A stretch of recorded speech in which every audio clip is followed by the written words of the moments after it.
Hello guys, তো আজকে সকালবেলা ব্রেকফাস্ট হাতে নিয়ে তোমাদের সামনে হাজির হয়ে গেছি। আর আজকে সকালে ব্রেকফাস্টে কি আছে বলো তো আমার হাতে? কাবলি ছোলা আর ঘুগনি, তার উপরে স্যালাড। তো তোমাদের দাদাভাই আজকে সকালের ব্রেকফাস্টটা আজকে বানিয়েছে। আর সকালে হেলদি ব্রেকফাস্ট দিয়ে দিনটা শুরু করলে না মনটা ভীষণ ভালো লাগে জানো।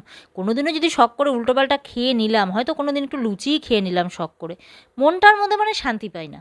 তো আজকে সেদিক থেকে একদম মানে দারুণ, মনটা একেবারে শান্তিতে আজকে মানে খাওয়াটা খাবে। আর একদম গরম গরম, দেখতেই পাচ্ছ ধোয়া উঠছে। আর আমার পাশে বসে মাম্মা খাচ্ছে, তো মাম্মার বাবার হাতের খাওয়াটা মানে এত ভালো পেয়েছে, ও কিভাবে খাবে মানে তাল পাচ্ছে না, দেখছো অবস্থা, হামাগুড়ি দিয়ে দিয়ে খাচ্ছে মাম্মা। তো ঠিক আছে, চলো আজকের মাম্মার খাওয়া শেষ করুক, আমরা ততক্ষণে আজকের শাউট আউটটা আমরা সেরে ফেলি।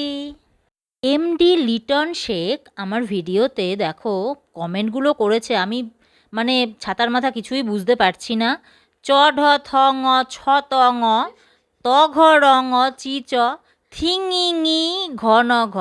তো ভাই আমি মানে ডুওলিঙ্গো একটা অ্যাপ আছে জানি, যে এখানে ভাষা শেখানো হয়, কিন্তু এই যে এমডি লিটন শেখও যে একটা ভাষা শেখানোর যে একটা অ্যাপ, উনি জলজান্ত অ্যাপ, সেটা আমার জানা ছিল না। তো তোমাদের আমি জানিয়ে দিলাম, তোমরা যদি চাও তোমরা এমডি লিটন শেখের সঙ্গে তোমরা যোগাযোগ করতে পারো, অনেক রকম ভাষা শিখতে পারবে। আমি তো ভাষাটা উদ্ধার করতে পারিনি, তোমরা যদি কেউ উদ্ধার করতে পারো তাহলে প্লিজ আমাকে কমেন্ট করে তোমরা জানিয়ে দিও। আর এদিকে @AC358, কোনো নাম ঠাম দেওয়া নেই, আমি সেই জন্য বলতে পারলাম না, বলেছে তাই তো, তোর মা তো গোয়ায় বললো এটসেট্রা এটসেট্রা ব্লা ব্লা ব্লা।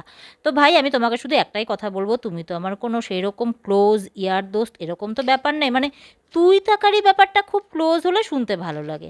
তাছাড়া মানে ঠিক জমলো না আর কি। যাই হোক, হয়তো তোমার ভাষা, হয়তো আবার তুমি যদি বয়স্ক কেউ হয়ে থাকো সেই ক্ষেত্রে তুই করে বললে তাহলে শোভা পায়, তাহলে ঠিক আছে, তার জন্য ওকে।